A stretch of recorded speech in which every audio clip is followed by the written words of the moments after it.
Hello Aries! Welcome dito sa aking channel Aries. Alamin natin kung anong messages. Oh, Aries. Wow. Door to value. Okay. Aries. Alamin natin kung anong messages. Pero lumabas na. 31. Thank you for watching sa mga Aries natin dyan. I hope na makaresonate kayo. Thank you guys. Ito ay money, career, financial reading for the month of November. Compassion. Okay, Aries. Oops, solitude. Okay, 31. 3 plus 1 is 4. Compassion, number 9. 94. 9 plus 4. 9, 10, 11, 12, 13, 4. Balance. So, 44. So, nakikita ko sa'yo dito na sobrang blessed ka. Okay, Aries. Kasi, may nakasarado na pinto or portal of manifestation. Manifestation, diba? Money, pera. Na posibleng papasukin mo or magbubukas siya kasi naka-destiny siyang magbukas para sa'yo. So, ibig sabihin, unexpected siya. Okay? Unexpected inflow, windfall of money, unexpected na pag-ulan ng pera, unexpected na blessings.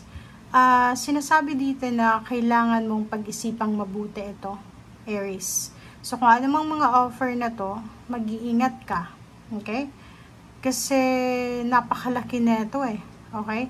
So, kung ano man tong offer sa'yo, malaking responsibilidad din siya. Okay? So, make sure na mag-iingat ka dito sa mga actions na gagawin mo. Solitude, nakikita ko siya dito na para siya kasing the hermit eh. Siguro matagal kang nanahimik or matagal kang nawala ng trabaho, naging unemployed, or pwedeng ang tagal mong pinag-isipan kung ano yung gagawin mo for the next or next step na, 'di ba? For the next month, years, parang ganun. So nakikita ko siya dito na may isang tao na posibleng maaawa sa'yo. Kasi siguro nakita niya yung struggle mo for several months or years. And may isang tao na pinag-iisipan niya kung ano yung pwedeng may tulong niya sa'yo. Nakikita ko, if you're struggling now, mismo sa ngayon, ang taong ito, pwedeng dalawa sila, o pwedeng iisa lang ito, sila yung magbubukas ng opportunity para sa'yo. Tutulungan ka nilang makarecover from your financial loss or mga financial scarcity. So, comment down below if you're resonated dito sa energy na to. Okay, kumuha tayo dito ng 2 cards first. O, diba? 2 cards talaga. Nako. Nako. Guys. Tingnan mo to. 6 of Wands, victory, success, recognition, rewards, awards. Nako. Aries. Maraming opportunities, possibilities na pwedeng magdala ng stability and security sa financial mo. Okay? Pwedeng makarecover ka sa financial loss or financial scarcity, burden, or anything. Pwedeng pumasok ka dito sa victory, success, recognition, rewards, awards, or anything na magbabago yung takbo ng buhay mo. Kaso lang, temptation, the devil, number 6, 1 plus 5, 6, 7.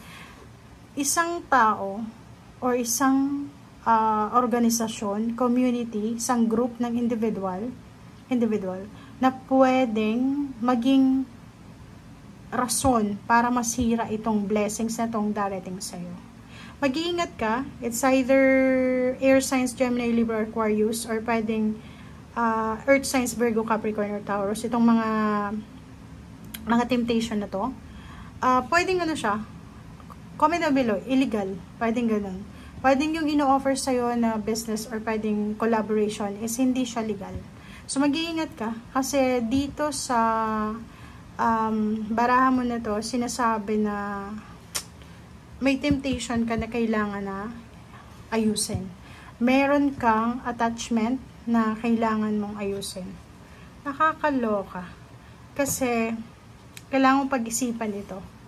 Pag-isipan mo to kasi may mag-o-offer sa'yo na sobrang daming pera to eh. Sobrang dami. Napakarami niya. Siguro millions, lump sum, parang ganun. Na kailangan mo pag-isipan kasi pwedeng hindi siya legal or anything. So, comment down below if you resonated. The World card and 5 of Cups. Makakalokang reading yun, oh.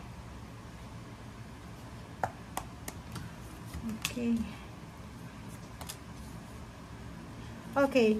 So, sa ilalim niya is Page of Pentacles. So, sabi ko na sa'yo. So, maraming blessings, maraming good news regarding money talaga to. So, comment down below if you resonated. Pero, kung iba hindi makaresonate, ayos lang guys. Nakikita ko siya dito na isang napakayaman na lalaki. Lalaki siya. Tingnan mo to. Nakaupo lang siya. Pwede siyang isang pinuno. Isa siyang leader, politiko. Mataas yung posisyon niya sa society eh. Hawak niya yung pera, financial, tangible, material things. Pwede siya yung mag-offer sa'yo ng trabaho. Pero mag-iingat ka sa trabahong yan. Kasi pwede kang magsisi sa bandang huli. Kasi 5 of Cups eh. Ilulure ka niya sa isang sitwasyon na mahirap lusutan. So, ingat-ingat ka.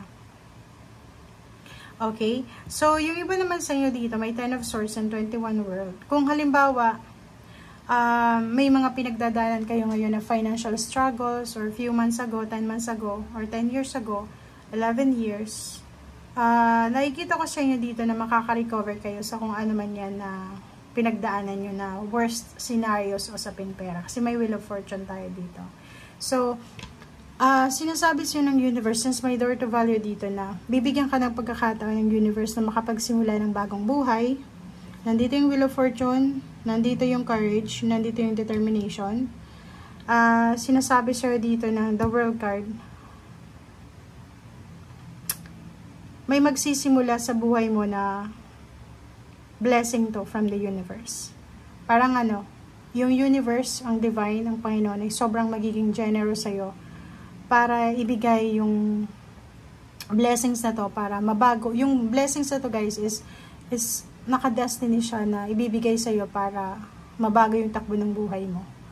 Kung hindi maganda yung nangyayari sa'yo sa ngayon, maging mapagmatsyag ka. Kasi pwedeng yung blessings na to is hindi mo masyadong binibigyan ng oras or binibigyan ng focus. Pero once na nakuha mo yung gustong ipahiwatig nito sa panganaginip mo, sa mga synchronicities, pwedeng mabago yung takbo ng buhay financial mo dito. Okay? So, thank you guys for watching. Pero medyo alarming siya, diba? Kasi itong dalawang to, tsaka to, medyo alarming. Magsisisi ka daw eh. So, mag-iingat ka sa pakikipag-deal sa mga tao na alam mo na hindi maganda yung ino-offer sa'yo. Okay? Thank you guys. Bye!